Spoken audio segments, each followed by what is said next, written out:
this picture of my hedgehog.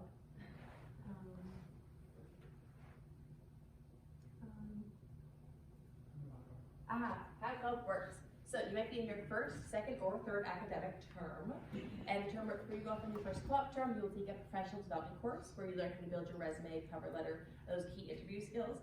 Then you're given access to our huge database full of co-op jobs. You can apply to absolutely any job you're interested in. You don't have to only apply to ones like for your program. You can try out different things if that's what you're interested in. Then you go off on that work term, earn some really valuable work experience, come back, learn some more, then you go back out to the workforce, apply what you've learned, then you alternate back and forth between work and school until you have completed your 8 academic terms. So by the time this is all said and done, you may have completed 4 to 6 different work terms at many different places. You can go back to different co-op placements if you love it, if you want to, that's totally available. Of course, all co-op positions are paid as well, so you come out with money in the bank, a full resume on LinkedIn, and a better idea of what you want to do with your life, which is very valuable in itself. If your program does not have co-op, or you aren't interested in expanding your degree from 4 years to 5 years, there are so many great opportunities for you to add to your degree with the Ed certificate, the Global Learning certificate, and lots of professional courses as well. So we have covered those 3 main pillars, and you can apply these to any school you're looking at. So just making sure that they're going to give you that high quality education. There's communities there for you that you really want to be a part of, and they're going to prepare you for your next steps. So I will leave you with one last story of how these 3 things came together at the University of Waterloo.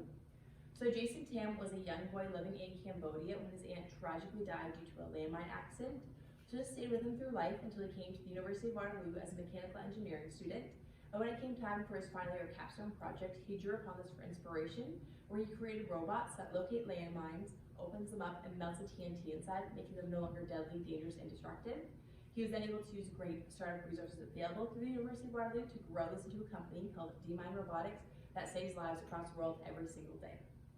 So this is just one of many stories of success and life-changing and world-changing stories that have come from the University of Waterloo. And we have had over 200,000 students walk across the stage to receive their degree.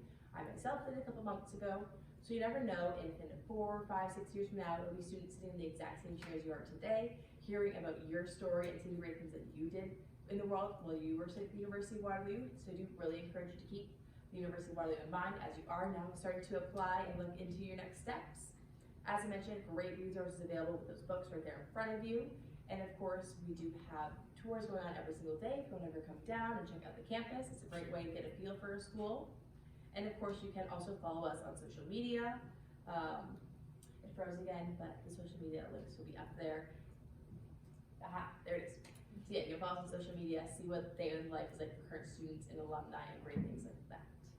So if you have any questions, you can ask me now. You can come up one-on-one if you don't want to ask in front of everyone as well. Any questions?